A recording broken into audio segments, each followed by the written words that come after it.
Mesdames, Messieurs, bienvenue à l'émission Toute la Bible en parle. Nous vous présentons une émission qui a pour but d'élever la personne vivante et authentique du Seigneur Jésus-Christ. Bienvenue à nouveau à cette émission. Nous avons commencé une nouvelle série dernièrement. Nous sommes très heureux que vous soyez là. Appelez vos amis, demandez-leur d'écouter. Vous connaissez bien Noël Aubu. C'est lui, aujourd'hui, qui nous parlera de l'amour de notre Père céleste. Et la chanteuse Caro viendra nous dire par sa chanson combien il fait bon d'appartenir à Dieu. Et dans quelques instants, ce sera la chronique du livre avec Lise Valcourt. Mais auparavant, c'est à mon tour de vous montrer les leçons de Marie, mère de Jésus par Gaston Racine. Nous vous l'offrons comme dans ses autres écrits. L'auteur parle du Saint-Esprit, la personne du Christ, le Fils unique du Père, du Sauveur du monde. Et nous vous offrons aussi la bonne nouvelle aujourd'hui qui est remplie de bonnes nouvelles. On dit qu'il y a 7000 promesses dans la Bible, mais moi, ça fait 46 ans que je la lis et il y en a une nouvelle à tous les jours. Il y en a beaucoup plus que qu'est-ce qu'on a dit. Alors, c'est à vous. Et regardez bien dans quelques instants, tous ces beaux numéros de téléphone qui sont à l'écran sont les vôtres. Faites-en les vôtres, copiez-les à quelque part, gardez-les précieusement, mais surtout, utilisez-les. Appelez dès cet instant et causez avec nous. Laissez-nous connaître vos remarques, vos conseils, vos questions et demandez aussi ces ouvrages. Et sans plus tarder, j'ai hâte d'entendre la chronique du livre avec Lise Valcourt. Bonjour, ça me fait plaisir d'être ici. Le thème de l'émission d'aujourd'hui, c'est l'amour de notre Père céleste. J'ai donc choisi 3 livres qui parlent en gros de la relation père-fils ou père-fille. Le premier livre, c'est L'homme de glace de Ron Rerick et de Doug Morin aux éditions L'eau vive. C'est une histoire vraie, l'histoire de Ron, l'auteur. Il nous raconte l'effet désastreux qu'a eu sur lui les paroles que son père lui a dit quand il était jeune. Son père lui disait « Tu vaux rien, tu feras jamais rien de bon, t'es un raté. » Puis malheureusement, il a cru ces paroles-là, puis ces paroles-là, bien, ça l'a entraîné dans le jeu, dans l'alcool, dans la drogue. Il a fait plusieurs années de prison, jusqu'au jour où il a rencontré un prisonnier quand même assez étrange qui lui a donné un peu de force, une Bible. Puis à partir de ce moment-là, bien, il y a des événements incroyables et vraiment inattendus qui ont bouleversé sa vie. Ce qui est bien de ce livre-là, c'est que ça nous encourage à croire que peu importe notre passé, le Père Dieu, qui est un bon Père, il est puissant pour venir nous chercher où on est, ou dans la misère où l'on est, puis nous restaurer. Le deuxième livre, c'est Le don de l'enfant de Marion Stroud aux éditions EBV. C'est un magnifique album cadeau. C'est un beau mélange de photos et de textes qui sont bien choisis, des textes expressifs.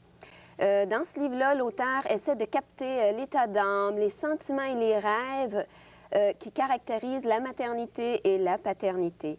Ce livre nous montre aussi comment on peut surmonter les difficultés par l'amour, la prière, l'acceptation de l'autre, l'échange. Et puis à la fin, il y a même une prière pour les pères.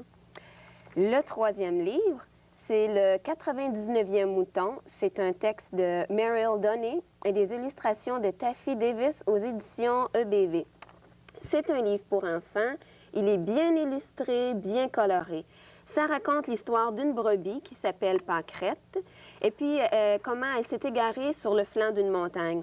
On voit le berger qui aime ses brebis, comment il laisse ses 99 autres moutons puis qui va à sa recherche, comment il la retrouve et puis aussi comment les 99 autres moutons l'accueillent après qu'elle a été retrouvée. Et puis, ils sont fâchés contre Pâquerette parce qu'ils ne comprennent pas pourquoi le berger il fait toute une fête autour d'elle parce qu'ils l'ont retrouvée. Fait qu'en gros, ce livre-là, ça combine les 2 histoires que Jésus a racontées, c'est-à-dire la brebis perdue et le fils prodigue. Ces 3 livres-là sont disponibles dans toutes les bonnes librairies. Et puis, s'ils ne l'ont pas, ils peuvent toujours le commander chez nous, à la Ligue pour la lecture de la Bible. Merci. C'est très, très, très intéressant, Lise. Ça nous donne envie de lire ces livres-là. Il y a partage aussi. Puis il y a un numéro de téléphone qui est apparu, je pense, à un moment donné, pendant que vous parliez. Les gens peuvent communiquer avec vous. C'est vous qui répondez des fois. Oui, et ça me fait plaisir. Bon. Et sans plus tarder, on va direct au but. On compte avec Noël Aubu pour le message. C'est sérieux pourtant. On ne se prend pas au sérieux, mais le message est sérieux. C'est sérieux, Fernand. Ce soir, on a une parabole. Oui. Et c'est une histoire que Jésus racontait à des pharisiens. Et ces gens-là, les pharisiens, c'était des gens très, très légalistes. Eux, ils avaient inventé des lois pour les prévenir de manquer à la loi de Dieu. Et puis, tout ce qui comptait pour eux, c'était la loi. Pas de compassion et pas d'amour. Et un jour, Jésus leur raconte une histoire. Moi, je l'ai intitulée « L'amour de notre Père céleste ». Mais en réalité, c'est l'histoire du Fils prodigue. Et je vais la lire. Je vais la lire dans la Bible pour que tous puissent vraiment entendre ce que Jésus a dit. Alors, il est écrit, il dit encore, un homme avait 2 fils. Le plus jeune dit à son père, « Mon père, donne-moi la part de la fortune qui doit me revenir. » Et le père leur partagea son bien. Peu de jours après, le plus jeune fils rassembla tout ce qu'il avait et partit pour un pays lointain où il dissipa sa fortune en vivant dans la débauche. Lorsqu'il eut tout dépensé, une grande famine survint dans ce pays. Et il commença à manquer de tout. Il se lia avec un habitant du pays qui l'envoya dans ses champs pour faire paître les pourceaux. Il aurait bien désiré se rassasier des caroubes que mangeaient les pourceaux, mais personne ne lui en donnait. Rentré en lui-même, autrement dit, il réfléchit, il se dit, « Combien d'employés chez mon père ont du pain en abondance, et moi ici, je péris à cause de la famine. Alors je me lèverai et j'irai vers mon père et je lui dirai, « Père, j'ai péché contre le ciel et envers toi. Je ne suis plus digne de t'appeler ton fils. Traite-moi comme l'un de tes employés. » Il se leva et il alla vers son père. Et comme il était encore très loin, son père le vit et fut touché de compassion. Il courut se jeter à son cou et l'embrassa. Le fils lui dit, « Père, j'ai péché contre le ciel et envers toi, et je ne suis plus digne de t'appeler ton fils. » Mais le père dit à ses serviteurs, « Apportez vite la plus belle robe et mettez-la lui. Mettez-lui une bague au doigt et des sandales pour ses pieds. Amenez le veau gras et tuez-le. Mangeons et réjouissons-nous, car mon fils que voici était mort, il est revenu à la vie. Il était perdu et il est retrouvé. » Et ils commencèrent à se réjouir. Or, le fils aîné était dans les champs. Lorsqu'il revint et s'approcha de la maison, il entendit de la musique et des danses. Il appela un des serviteurs et s'informa de ce qui se passait. Or, ce dernier lui dit, « Ton frère est de retour et parce qu'il lui a été rendu en bonne santé, ton père a tué le veau gras. » Ah, il se mit en colère et il ne voulut pas entrer. Alors son père sortit pour l'y inviter. Alors il répondit à son père, « Voici, il y a tant d'années que je te sers. Jamais je n'ai désobéi à tes ordres. Et à moi, tu n'as jamais donné un petit chevreau pour que je fasse une fête avec mes amis. Mais quand ton fils que voilà est arrivé, celui qui a dévoré ton bien avec des prostituées, pour lui, tu as tué le veau gras. » « Toi, mon enfant, lui dit le père, tu es toujours avec moi, et tout ce que j'ai est à toi. Mais il fallait bien se réjouir, s'égayer, car ton frère que voilà était mort, il est revenu à la vie. Il était perdu et il est retrouvé. » Alors ici, on a l'histoire d'un père et de 2 fils. Le plus jeune, le cadet, peut-être que c'est un jeune rebelle. Lui, il ne veut plus vivre chez lui. Il est tanné de peut-être de faire son lit, de laver la vaisselle, et ainsi de suite. Il veut, en quelque sorte, vivre sa vie. Point. Il va plus loin que ça. Il nous demande même sa part d'héritage. Imaginez, le père n'est pas encore mort et il lui demande son héritage. C'est comme s'il voulait le mettre dans la tombe maintenant. Et le père ne dit pas un mot. Il lui cède la part de l'héritage qui lui revient. Et le fils part. Et il dépense dans la débauche des filles, des garçons, peu importe, la boisson, la fête. Et il pense que son argent, son héritage, c'est éternel. Ça va durer tout le temps. Mais non. Toute chose a une fin. Et puis un jour, il n'a plus d'argent.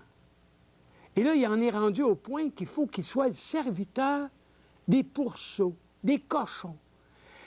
Et Jésus raconte cette histoire, il utilise les pourceaux parce que pour les Juifs, jamais un Juif aurait touché à un pourceau.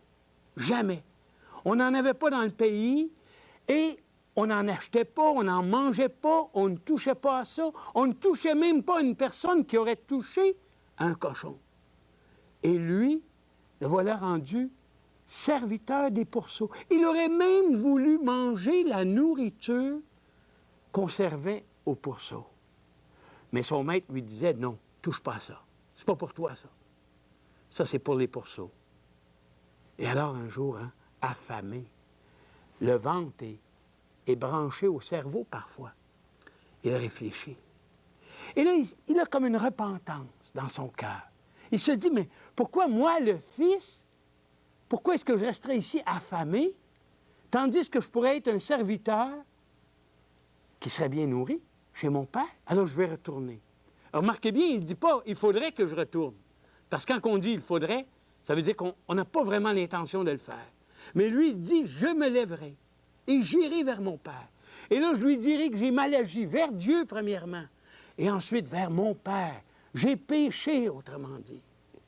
Et il se lève, il part. Et maintenant, Jésus décrit le personnage du Père. Ce Père aurait bien pu dire, si jamais mon fils revient, je vais lui montrer de quel bois on chauffe ici. Mais non. Le Père, à chaque jour, probablement, il surveillait dehors, cherchant son fils qui ne revenait pas. Mais un jour, il le voit. Et sans hésiter, c'est lui qui va au-devant du fils. Oui, il l'embrasse et il le rétablit comme son fils.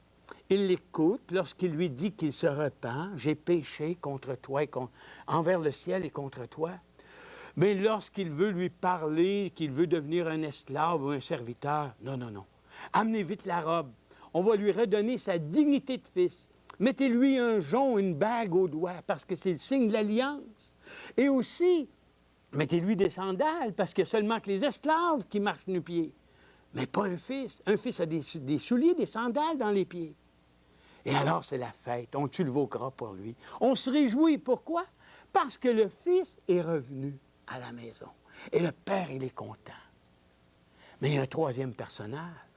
Oui, le fils aîné. Celui qui n'a jamais quitté la maison, le bon. Celui qui, à chaque jour, il sortait au champ pour travailler, à la sueur de son front. Oui, lui, il était fidèle au père. Mais en réalité, il ne connaissait pas le père. Parce qu'il ne s'attendait pas que le père ferait un tel geste envers le fils. Pourtant, lui était avec le père, mais il ne connaissait pas le père. Et lorsqu'il revient des champs, et il entend la fête, les bruits, la musique, les danses et tout, et qu'on lui dit que c'est le fils qui a tout dépensé l'argent, qui est revenu, et le père a tué le veau gras. Ah non, non, ça, il ne peut pas prendre ça. Il n'a pas de compassion dans son cœur. Il n'a pas d'amour. Oh, il est légaliste, lui. Il travaille, c'est vrai, mais de l'amour, il n'y en a pas. Et alors, il vomit en quelque sorte ce qu'il a sur le cœur. Oui, ce qu'il dit à son père, non, non, je ne peux pas entrer, moi. À moi qui ai toujours été fidèle, qui t'ai jamais désobéi, qui n'a jamais transgressé tes lois, tes commandements, tu ne m'as jamais donné un petit chevreau pour que je me réjouisse, moi, avec mes amis. Mais à l'autre, par exemple, oui, l'autre, là, ton fils, lui qui a tout dépensé dans la débauche, ah, pour lui, parce qu'il revient, tu tues le veau gras. Non, je ne rentre pas. Il y a de l'amertume dans le cœur. Et il vient de le vomir. Et Jésus arrête l'histoire là. Deux personnages qui représentent en quelque sorte tout le monde. Oui, il y en a qui disent, moi, je suis un pas bon. Je veux mener ma vie à ma façon. Mais Dieu sort vers eux. Il les accueille. Oui, il les accueille. Peu importe. Pourvu qu'ils se repentent, pourvu qu'ils reconnaissent que Dieu est Dieu et qu'il est un Père compatissant. Et il y a l'autre moitié du monde aussi qui sont fidèles en quelque sorte, oui. Ils travaillent fort, très fort. Ils n'osent pas désobéir, mais ils suivent une religion. lorsqu'on leur parle de l'amour d'un père qui pardonne, ils n'en veulent pas. Ils voudraient rentrer au ciel par la loi. Oui, ils voudraient payer pour rentrer au ciel, être capable de faire des choses pour aller au ciel. Mais un père qui sort vers eux pour les accueillir, en même temps qu'il accueille celui qui n'est pas bon, le rebelle, non, il n'accepte pas ça. Alors, mes amis, aujourd'hui, moi, je ne vous connais pas. Peut-être qu'il y en a qui écoutent, qui sont rebelles dans leur cœur. Peut-être qu'il y en a qui écoutent, qui sont des types religieux, simplement. Alors, dites-vous une chose. Le Père est venu vers nous.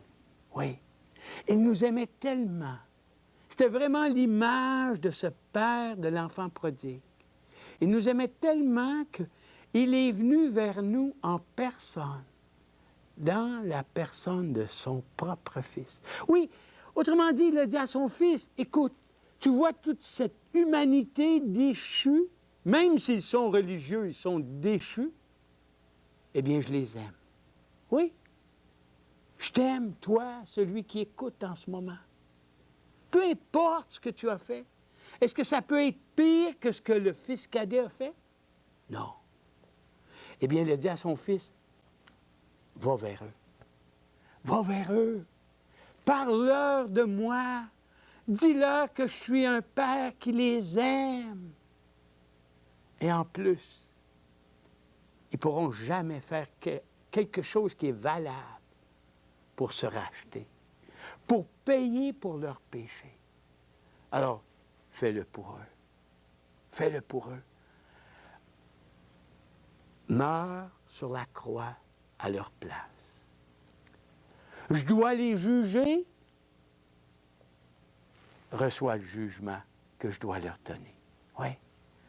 Alors, mes amis, tout est accompli maintenant. On n'a pas à faire des œuvres. On n'a pas à être religieux. Non. On a simplement à revenir à la maison. Oui. Revenir à la maison et vous allez rencontrer un Père qui va sortir vers vous, qui va vous accueillir, qui va vous prendre dans ses bras, qui va vous chérir, qui va vous revêtir d'une robe qui est la justice de Jésus-Christ. Peu importe ce que vous aurez fait, il va vous reconnaître comme son fils, assis à la table. Oui. Et il y aura de la joie dans le ciel. Jésus disait qu'il y a plus de joie dans le ciel pour un pécheur qui se repent que pour 99 justes qui ne sentent pas le besoin de se repentir. Alors oui, aujourd'hui, là où vous êtes, peu importe votre vie, votre passé, revenez à Dieu. Venez à lui.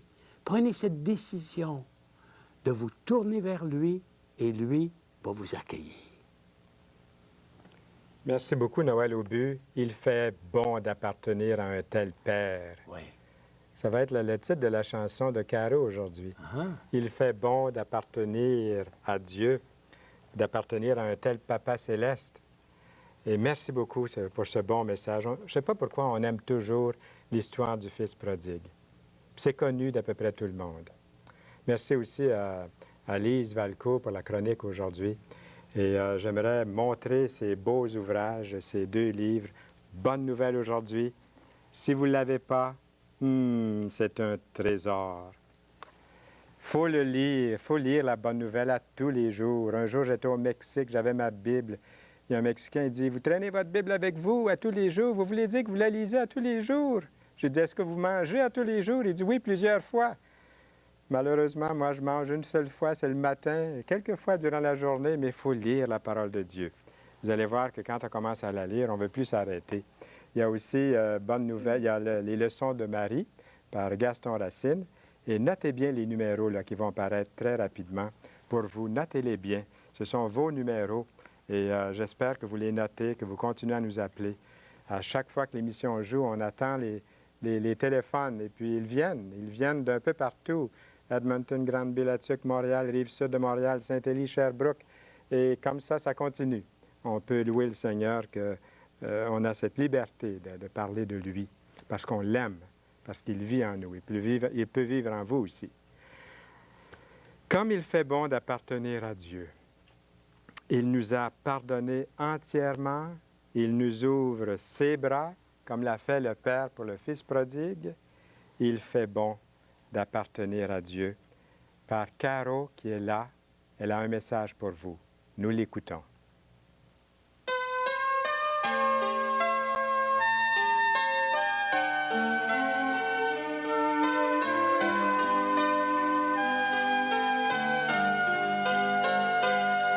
Tu es plein de surprises, tu me fais de beaux cadeaux.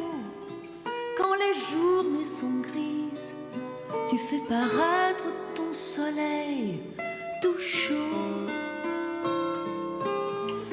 Comme il fait bon t'appartenir, et daigne, ô Dieu, me soutenir. Car je suis faible dans l'épreuve et j'ai besoin de ton soutien. Ô Dieu, tu as toujours fait preuve de fortifier ceux qui sont tiens, de les garder entre tes mains, de les garder entre tes mains.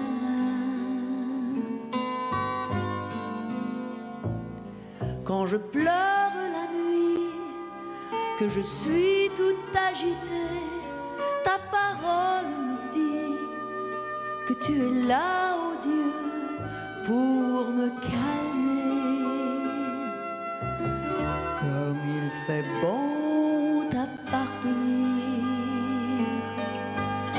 et daigne, ô Dieu, me soutenir. Car je suis faible dans l'épreuve et j'ai besoin de ton soutien. Ô Dieu, tu as toujours fait preuve de fortifier ceux qui sont tiens, de les garder entre tes mains, de les garder entre tes mains.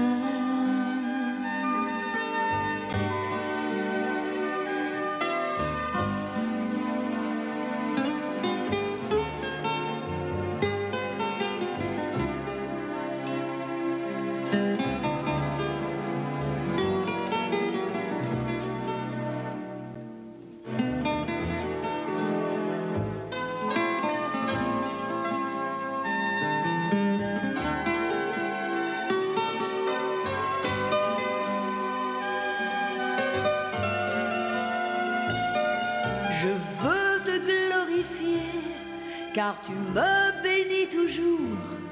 Tu pardonnes mes péchés et tu me combles de ton grand amour. Comme il fait bon t'appartenir,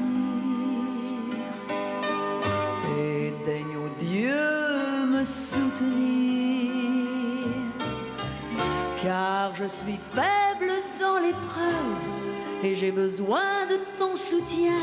Ô Dieu, tu as toujours fait preuve de fortifier ceux qui sont tiens, de les garder entre tes mains, de les garder entre tes mains.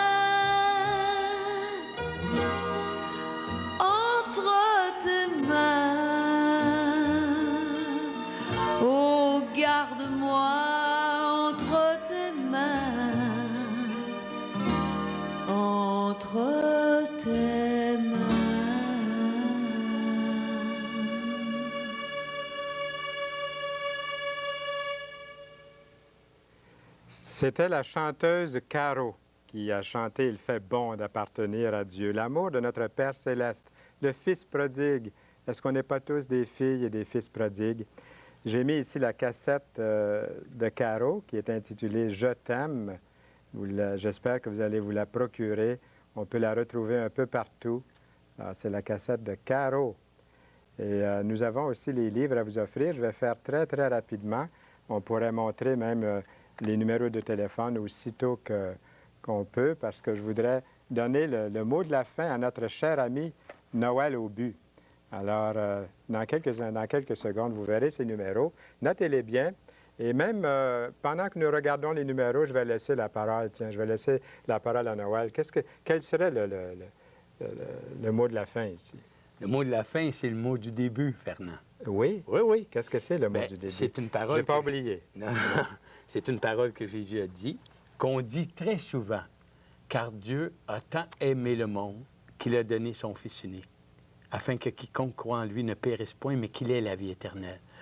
Alors, Dieu nous a aimés comme ce Père de l'enfant prodigue, comme je disais tantôt. Et c'est son Fils qu'il a donné pour nous. Et nous, on est parfois comme le fils aîné, qui essayons de faire des choses. On essaye de justifier. Et on n'a pas à se justifier. Il y a seulement que l'amour du Père qui peut nous faire rentrer au ciel. Et on a seulement qu'à s'abandonner comme un petit enfant. Et c'est tout. Ça pourrait se faire pendant les quelques petites secondes qui restent Oui. à l'émission. Oui. Aussi facilement que ça. Un oui Un oui au Seigneur. qui vient du cœur. Exactement. Eh bien, je suis très, très reconnaissant. Merci à chacun de vous, Caro. Revenez-nous la semaine prochaine, Caro. Et puis, Lise Valcourt et puis Noël Aubu, merci beaucoup d'avoir été là. Revenez-nous aussi bientôt. Et nous serons là au rendez-vous avec vous. Et puis, nous vous souhaitons une bonne semaine, une bonne fin de journée. Nous vous aimons beaucoup, mais il y a quelqu'un qui vous aime franchement mieux qu'on pourrait même le démontrer avec toutes les paroles et tout le bon désir de notre cœur. Et c'est ce Jésus dont nous avons parlé aujourd'hui. À bientôt.